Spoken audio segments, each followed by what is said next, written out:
writer reporter for the South Florida Times newspaper. We are so pleased today to have an awesome guest with us. For all of our online viewers, we have got a treat for you. Miss Paula Madison, you may or you may not know the name, but I tell you, this lady has had a fascinating career as a career journalist, working for NBCUniversal, retired after 35 years in the media business. In 2011, she retired from NBC, and I'm talking the two major markets, New York and LA. Also, business owner, business executive, also at one point owned the WNBA's Los Angeles Sparks professional women's basketball team, sold that team to Magic Johnson. This is an incredible business owner, businesswoman, or business person, not just an incredible businesswoman, but a business person, to say the least. So we're going to delve into this next 15 minutes with her so that all of you can follow her career as she moves forward with current projects, book, documentary, so many wonderful things. So welcome, Paula Madison. Thank you so much, Daphne. It's my honor. It is my pleasure. So let's jump right in. We don't have much time. What made you and your brothers purchase the Los Angeles Sparks? Oh, well, that's actually a pretty quick story. We have a family investment business, and my oldest brother was approached by an investor wanting to know if we would be willing to invest in this WNBA team. We said no. And we said no because while my career was as a journalist and then a media executive, my brother really was, he was an algorithmic trader. He wrote programs and created the programs that taught computers how to trade on global financial markets faster than humans could. And so with that, we made a lot of money as a family. We were approached and asked if we wanted to buy the team. No. Did we want to invest in the team? No. And then while I was working at NBCUniversal, I was running the television station in Los Angeles where I was president and general manager of KNBC. And I was the regional manager for the Telemundo stations that we owned. At which point, a radio broadcaster by the name of Don Imus went on MSNBC, which was a program on a cable network that NBC owns, and called the Rutgers women's basketball team nappy-headed hoes. He sure did. Of course I remember that. I was outraged, as were many, many, many right-thinking people. I had been asked about, we had been asked about 2 weeks before about the investment in the Sparks. The week prior to that time, my boss asked me if I would be willing to run diversity for the corporation, for NBCUniversal, and I said no. And I said no, not because I wasn't interested in it, because at the time I was running the diversity task force. My family's Jamaican, we have lots of jobs. This was yet another thing that I wanted to do and put on my plate. But I am a P&L girl, like I deliver to the bottom line. I'm all about, making money and making impact. So I said no. Once Don Imus said what he said, I went back into my boss's office perhaps a week later, and I said to him that I would indeed take this job. I would take the job provided it reports only to the CEO, and at the time we were owned by General Electric, and I said, and provided the position was a GE vice president. And he said, well, I don't control who gets to be a GE vice president. I said, I know. So go talk to who controls it, come back and let me know what they say, and then I'll give you my answer. But what I knew was if it didn't have the kind of power to affect systemic and long-standing changes, it would be a waste of not only my time and my energy, but lead to a great deal of frustration. So a couple days later, they came back and said yes. And so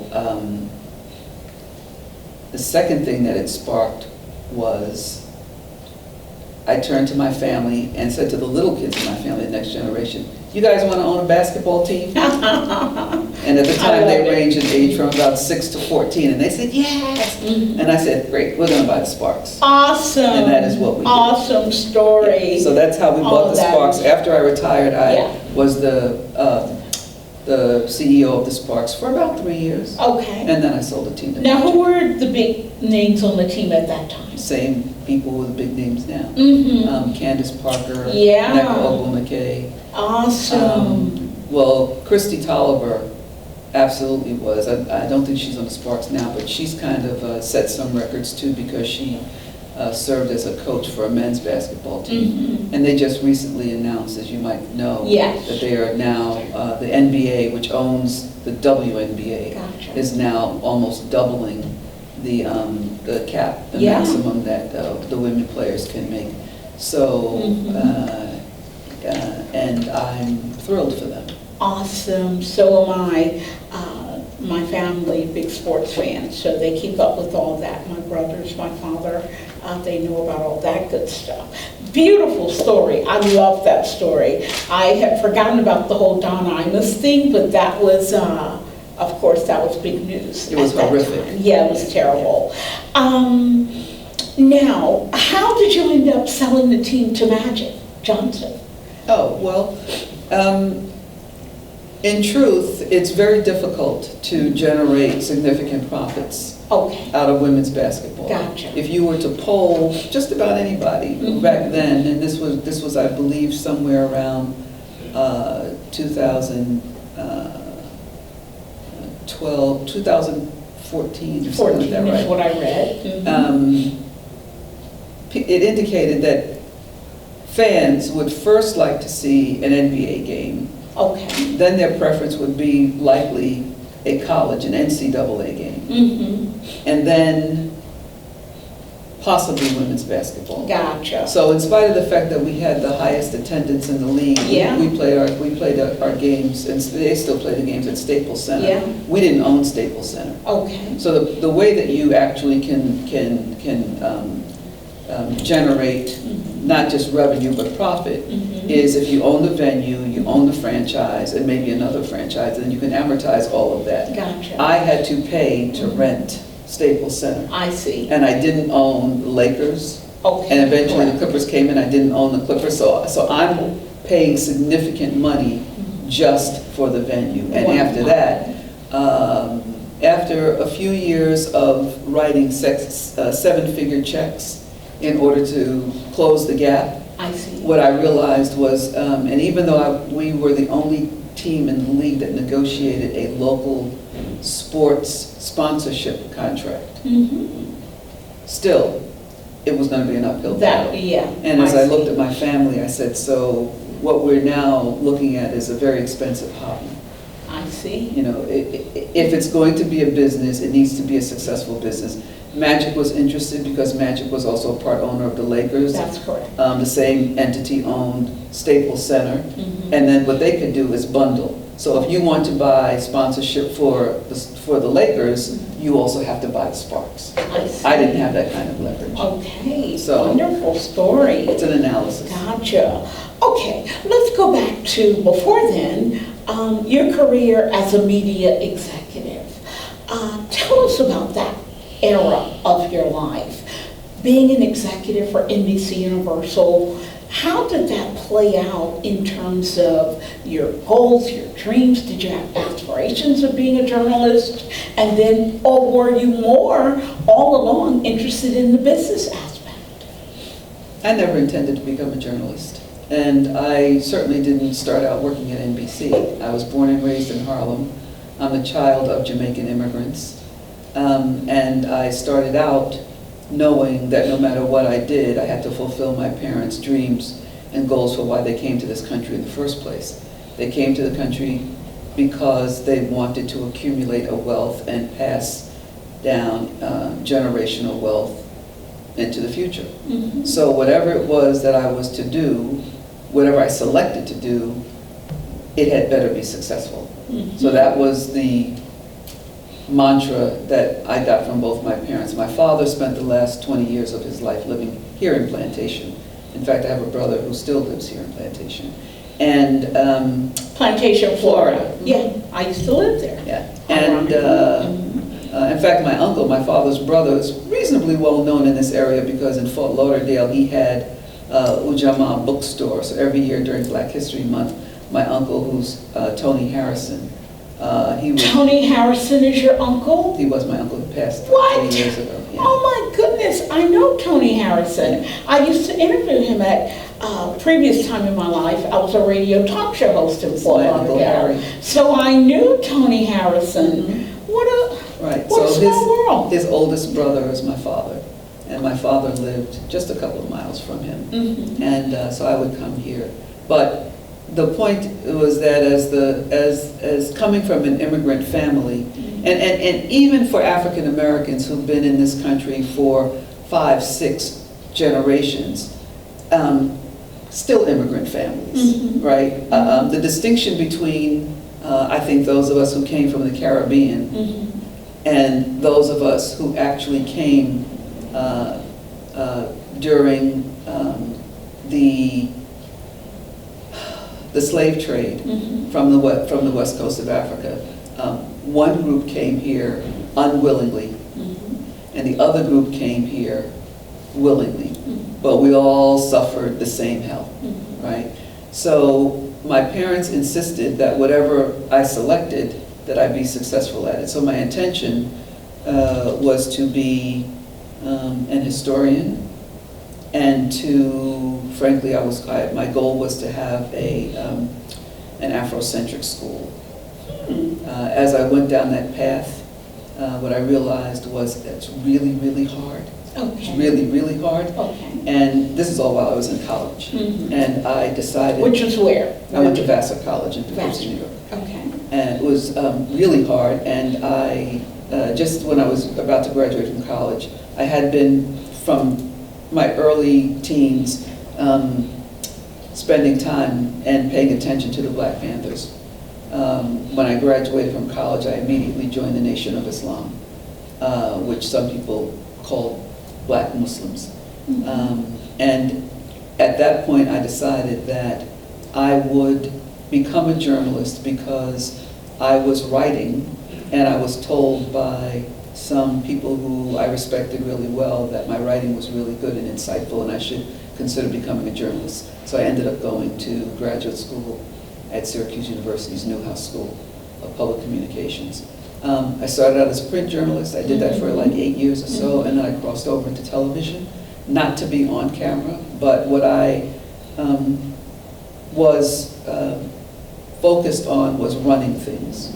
So when I left print journalism, I left in Dallas at the now defunct Dallas Times-Herald, where I was night assistant city editor. And at that time, there's a wonderful newspaper in Dallas called the Dallas Weekly, which is a African-American owned paper. It's the oldest Black-owned paper west of the Mississippi. And it was suffering. It was going to go under. And I was also president of the Dallas-Fort Worth chapter of the National Association of Black Journalists. Of course. So I corralled all of the members and said, all right, we're going to volunteer our time. This paper's not going to go under. Oh, wow. So we wrote stories, we edited, we laid it out, we shot the photos. And actually last year at NABJ, Jim Washington, the owner, was honored. And he called us. This was last year in Miami. That's right. He called us out for being the crowd that saved that paper, and it's still going strong. So I owe a great deal of respect to Black-owned media. I've always been respectful and admired Black-owned media. In fact, my family owns a television network called the Africa Channel. Your family owns the Africa Channel? I believe I see that on... You probably do. I see that. Yeah. All the time, and but it's only been recent that I've seen it, and I said, where did this come from? It's been on the air for about a dozen years. Oh my goodness. So, Maybe it wasn't on my cable, but what's your cable? Comcast. Yes, so yes. But recently I've seen that. Right. Your family owns So my that? family owns it. My family is very much Afrocentric. We are mixed race. My grandfather was Chinese from Yeah. China, and like many of the Chinese who became part of a diaspora, settled in Jamaica. So we are very much Yeah. heavily steeped in African tradition Gotcha. and heavily steeped in Chinese tradition. Wonderful. All of that meaning that we are entrepreneurs. Yes. And even when having a corporate job, I still owned things on the side. Awesome. Because my father's belief and my mother's belief was that you must not go to work every day to get a paycheck. You must go to work because it's your work. And if anybody's going to get wealthy, you need to get wealthy. So if you must work for somebody else, live below your means and take as many of those proceeds as you can and start your own businesses and own your own things and join. So that's how my brothers and I came to put our money together. My mother's statement was, 3 monies are better than 1 money. Awesome. We only have about 3 minutes left. I'm so sorry. This has been riveting, so interesting. But speaking of your family, let's talk for about a minute or two about your book and your documentary. Sure. So I grew up knowing that my mother looked Chinese completely, and we were born in Harlem, and she and my father broke up when I was very young. And we grew up knowing that we were mixed with Chinese, but we didn't know anything about the family. We didn't have relatives around and so forth. So ultimately, my mother was pretty much she was very melancholy throughout my growing up, and I determined that based on my mother's emphasis for family, that this was probably because she didn't have her family around. She didn't know where they were. So my mother and her father were separated when she was 3 years old. She never saw him again. I vowed someday I will find him, or if he's already passed, I will find the rest of her family in China. I actually retired early in order to do that. That was my motivation for leaving NBCUniversal. I took a crew along with me from the Africa Channel as we started the journey. We started out by researching in the Chinese Jamaican community up in Toronto, Canada. Got us eventually to Jamaica. Amazingly, through the internet, we were able to communicate with a gentleman who ultimately turned out to be my mother's brother in China. And we shot this documentary. I was very pleased with the documentary. It's called Finding Samuel Lowe. But I felt that my mother and my grandfather were being presented through no fault of anybody's. It wasn't a bad thing, but I couldn't get into who they really were and what they really meant. And so I wrote a book that was published by HarperCollins called Finding Samuel Lowe. It is presently right now in the format of a 6-part limited series. I'm actually going to be going out into the market with it probably in the next 2 weeks. And right now you may know of Julie Dash, the director of Daughters of the Dust. Yeah. So Julie is signed on as the director for this project. Wonderful. And I would like to just make everyone aware that the importance of telling a multi-layered story by a black woman, right? And it involves Chinese does not mean that I am not proud about being an African woman. Amen. Right? What I want to say is that I started out trying to find more history on my father's side of the family. Okay. Slavery gets in the way. The records, the documents, the who we are. But on the Chinese side of my family, we actually go back the documented history of 3,000 years, back to the year 1066 How can the BC. public view the documentary? Or Sure. Well, I have a website. It's Finding Samuel Lowe, L-O-W-E, findingsamuellowe.com. Or you can just look me up on Facebook. It's Paula Madison, and you'll find it. And it's been around. It's played at festivals and aired on PBS 2 years ago during Asian History Month, which shocked a lot of people because Asian history, right? But remember, all people came from the first black man and black woman. in Africa. On that note, we'll have to bring it to an end. I'm so sorry. I hope I get another opportunity. Thank you all for tuning in. I know you've learned so much viewing this online interview. It has been wonderful. So much that I learned, and I thought I had done my homework. But anyway, thank you so much for joining us. We appreciate it, and we certainly look forward to those of us who haven't seen the documentary. We want to see that, and congratulations. You've won many outstanding awards, which we didn't get into, but congratulations on the success of your illustrious career. Thank you. Thank you very much.